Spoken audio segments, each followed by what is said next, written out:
You know what's always bothered me about Five Nights at Freddy's security breach? How is it that Fazbear Entertainment, a company who's had multiple restaurants go under, countless incidents, and a history of bad decision making, still able to open a multi-million-dollar pizzaplex complete with its own golf course, bowling alley, and racetrack? Surely a venture that big is going to cost the company millions of dollars, something a small pizzeria chain like Freddy Fazbear's just doesn't have? Or do they? You see, I think we've been underestimating Fazbear Entertainment, labeling them as nothing more than an animatronic restaurant franchisee for the Freddy brand. But I'm here to tell you that Fazbear Entertainment is not the small pizzeria company we've come to know, but rather a conglomerate spanning multiple industries, multiple forms of media, and with the power to do anything they want regardless of cost. They're billionaires. But how did Fazbear Entertainment ingrain themselves so deeply in this world? Join me right here, right now on Awesomegamerdude as I look back at how Fazbear Entertainment went from a small success to the global phenomenon it is today. This is the Real Fazbear Entertainment. Enjoy. Most people would agree that the company started with the creation of Fredbear's Family Diner, the first known location in the series. Headed by the animatronics of Spring Bonnie and Fredbear, this location established Fazbear Entertainment as a worthy contender in the children's entertainment industry, and its characters would be remembered for years to come. That's the widely accepted theory, but I'd like to propose a new one based off of some details from Security Breach. Hidden in Phaser Blast is a secret door, which, when entered, reveals a storage closet with a present. Open this present, and you reveal a poster for Fredbear's Singin' Show, an entertainment event by local singing bear Freddy? You've gotta be kidding me. This whole time we've been referring to this animatronic as Fredbear, but in reality his full name has been not Fredbear, but rather Freddy Fredbear? What's next? Are you gonna tell me Foxy isn't a pirate? Make up your mind, Scott! Anyway, with this detail revealed, it poses an interesting question. If Fredbear was Freddy, then where did the name Fazbear come from? And why is Fredbear shown to be separate from Freddy in Fredbear and Friends 1983, which we see in Five Nights at Freddy's 4? Well, what if instead of being responsible for Fredbear's, Fazbear Entertainment was a separate company? Throughout Freddy Fazbear's Pizzaplex, there are a variety of arcade cabinets and machines spanning across characters from the franchise. There's Funtime Fantasy, Fazbear Noir, Zombani, Fredbear's Nom Nom Bits, Bonnie Bites, Pinwheel Circus Clash of Clowns, and Plushtrap Chasers, just to name a few. All of these are developed by, you guessed it, Fazbear Entertainment. But these aren't the only machines among the Pizzaplex. You see, for every familiar face, there's also people and characters we've never seen before, like Byzantine, Gear Racer, Milk Sour 2, and Mookie. So, big deal, right? Fazbear Entertainment outsources some of their arcade machines. But that's the thing. These aren't machines made by other companies. They're made by Fazbear Entertainment themselves. Notice the copyright symbol before the name. And there's not just a few of them. There are at least 20 different arcade machines not affiliated with Freddy's. And that's not counting the hundreds of duplicates spread around the location. But this doesn't make any sense. If Fazbear Entertainment started with Fredbear's Family Diner, then why would they go out of their way to make video games detached from the restaurant franchise? Stuff that isn't even remotely similar to what their brand offers. It seems like a weird decision, right? Unless Fazbear Entertainment aren't the creators of Freddy, but rather they acquired him to add to their library of successful properties. One of the best features added to the new versions of Five Nights at Freddy's Security Breach are Faz Facts. They're found in the Pizzaplex elevators, and most of them are pointless and laughable. However, there's one throwaway line that I initially passed off about bears being extinct. Bears like pizza sauce more than honey. It's true. Before their extinction, bears were known to attack pizza delivery trucks more than any other food service vehicles. In hindsight, this means nothing, but when you consider its implications beyond just a joke, we learn something new about Freddy Fazbear's Pizza. If bears really are extinct, then in this universe that means Freddy is a spectacle, the closest thing people get to seeing a bear in person. That also means that the demand for bear-type attractions is going to be at an all-time high, and any company that wants to cash in is going to need to model their entire business after them. Now consider Fazbear Entertainment.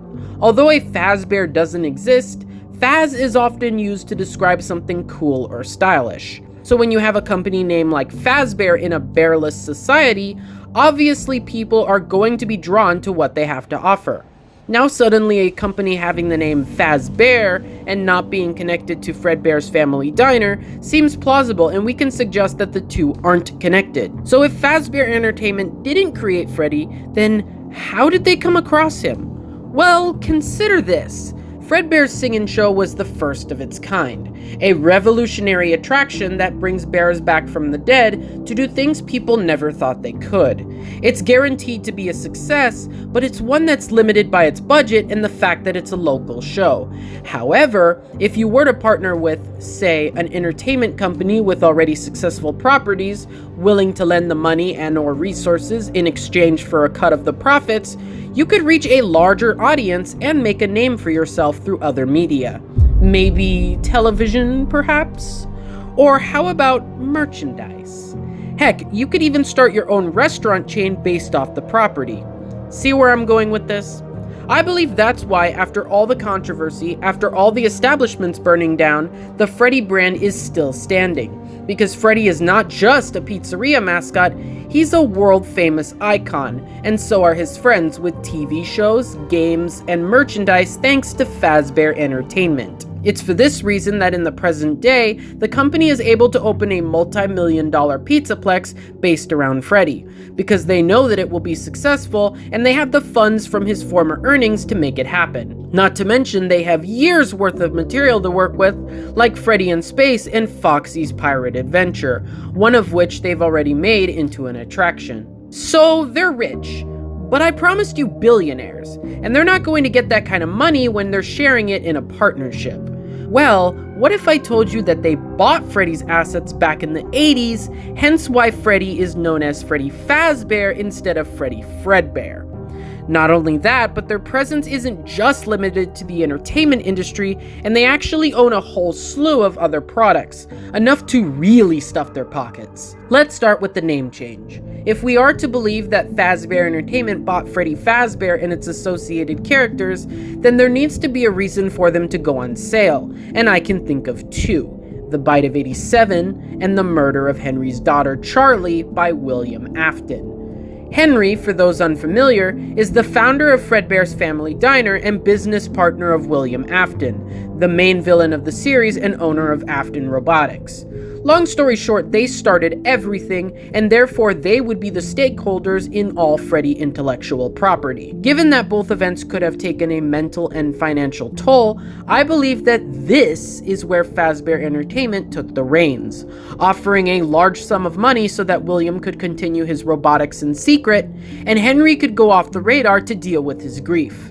This would explain why neither is referred to by Phone Guy except as the original owners, and how William Afton was able to create the sister location and its animatronics. As owners, Fazbear Entertainment could sweep everything under the rug, and with a simple name change, Fredbear is no longer a problem. He can live on as Freddy Fazbear, and the restaurant can thrive under a new name and company. However, admittedly, this is just speculation. There's really nothing to suggest how Freddy's was sold, just that it happened between the establishment of Fredbear's Family Diner and the arrival of the first Freddy Fazbear's Pizza, when the name had to be changed. So that would mean that for the last 3 decades, Fazbear Entertainment is collecting all revenue from the Freddy's brand, and given that they opened multiple establishments, introducing new characters and games along the way, even with those establishments burning down, they're going to collect millions of dollars, if not from the restaurants, then the merchandise, games, and media that are being released. Given that bears are extinct, it's one of those things that will stay relevant even after many years. That's all for the Freddy side of stuff. And while yeah, it definitely makes a strong argument for Fazbear Entertainment being billionaires, I think we can do one better and prove once and for all how rich they really are. So thus far, we've talked about their contributions to children's entertainment. But there's another division, or should I say divisions, that confirm that Fazbear Entertainment has a greater reach than we once thought. The most prominent example of this is FazCorp, whose cleaning products can be found around the Pizzaplex. What sets these apart from the other Freddy Fazbear's Pizzaplex branded items is that these have no indication of Freddy whatsoever, hinting that they're meant to be used outside the Pizzaplex and are only connected to Fazbear Entertainment. And then there's Sodaroni, a pizza-flavored drink which, although establishing itself as separate, looks an awful lot like the design of Fazbear Entertainment's Bonnie Bites and Freddy Fudge Bar. Heck, they even have a magazine which is described as a quarterly entertainment magazine, not the official magazine of Freddy Fazbear's Pizzaplex. And keep in mind, there are no prominent newspapers or magazine stands in this location, almost like they were brought in from the outside. So not only is Fazbear Entertainment, FazCorp, FazLife, whatever you want to call them, making money off the success of the Freddy Fazbear brand, but they have entire districts set in completely different markets, pulling in profits as well. And that's only the stuff we know for sure is attached to Fazbear Entertainment. Who knows how much of the branded Pizzaplex equipment actually spans from a sub-company like FazCorp. So there you have it. The curtains have been pulled back on the secret billionaire that is Fazbear Entertainment. Not only are they responsible for the success of Freddy Fazbear merchandise, media, and affiliated restaurants, but they conquered other industries as well and have a successful gaming branch in addition to cleaning supplies and food. We've turned our eye from this company for too long. Now we know what they're really worth. Now we know the sheer power they have. Now we know what they're capable of. Now we know the real Fazbear Entertainment. So that's gonna do it for today's video. I hope you all enjoyed. I had a blast writing this theory, and I hope it turned out satisfying in the end, even if most of it ends up being proven false. I honestly think we should be keeping a close eye on Fazbear Entertainment, because even not counting everything we talked about today, there's still a lot we don't know about this company, and it might help us answer things in the lore we haven't figured out yet. Maybe I'll make a follow-up video to this one, going deeper into the research side of things. But until then, what did you think of this theory? Is Fazbear Entertainment a billionaire? What Freddy media have we yet to see? Tell me in the comments below. But anyway, that's all for me. Thanks for watching, I hope you enjoyed, and here's to hoping our paths cross in the future. Alright, goodbye.